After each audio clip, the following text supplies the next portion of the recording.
La epilepsia es una enfermedad neurológica de la que socialmente no se habla mucho y pocos conocen la enfermedad como tal. Por eso hoy vamos a hablar de epilepsia y no voy a ser yo quien te explique de qué se trata, sino un gran neurólogo, amigo de la casa ya, el doctor Juan Pablo Zorrilla.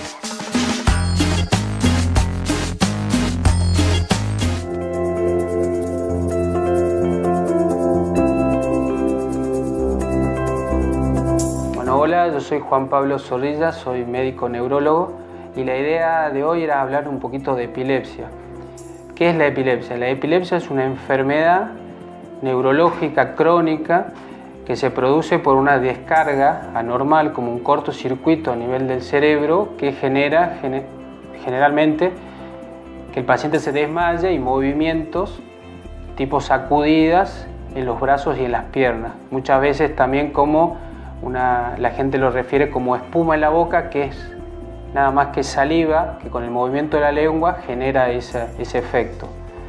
Esta enfermedad es una enfermedad muy frecuente, que puede afectarse por dos causas. Una, que es la causa la más común, que es una causa muchas veces genética, que está dada, se lo ve más en niños. Y hay también causas secundarias, que pueden ser secundarias a un traumatismo, a infecciones, a tumor.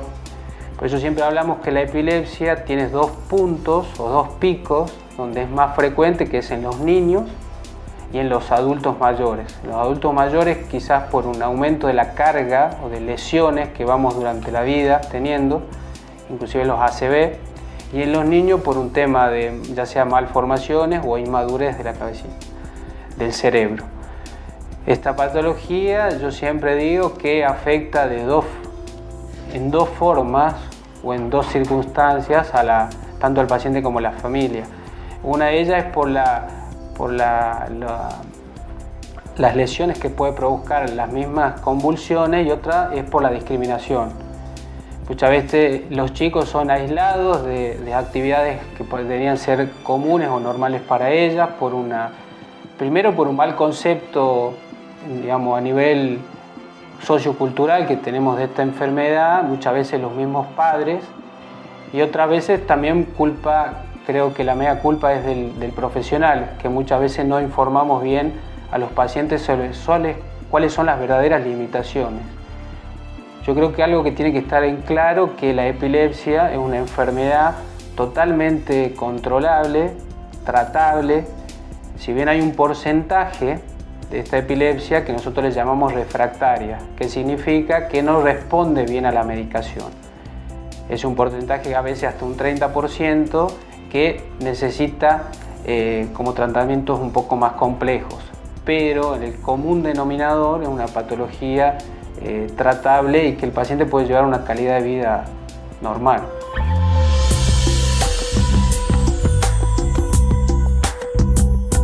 Hoy en día no existe ninguna limitación para un paciente con epilepsia a largo plazo.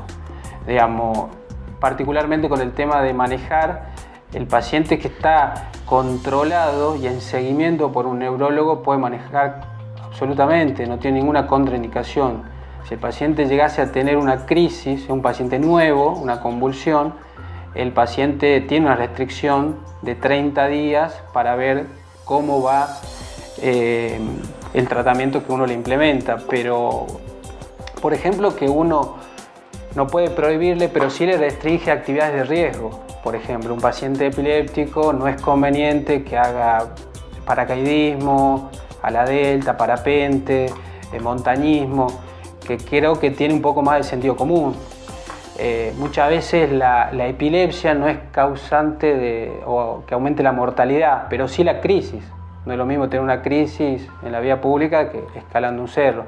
Entonces uno le restringe al paciente y hay determinadas situaciones donde el paciente puede tener mayor frecuencia de crisis que uno temporalmente puede restringir en alguna actividad. Es lo que hablábamos anteriormente, los chicos, siempre creo que esto es un tema de educación a los padres y a los adultos más grandes. Porque muchas veces la causa más común de comorbilidades en los accidentes de tránsito es el alcoholismo. Entonces, si hablamos de epilepsia y la restricción a manejar, yo creo que como sociedad estamos perdidos.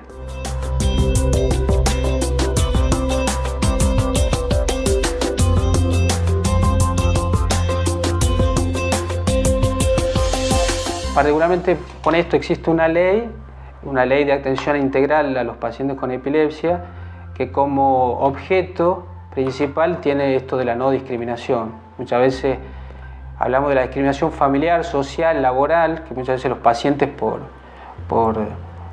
esta condición muchas veces son apartados de sus trabajos. Esta ley incluye todo eso, abarca todo, inclusive prevé para los pacientes que no tienen obra social, carenciados, que el Estado, teniendo el Ministerio de Salud Pública como Estado, la provisión de la medicación, porque estas medicaciones son crónicas y de alto costo. Entonces, prevé que se le otorgue por medio de un programa a los pacientes la medicación.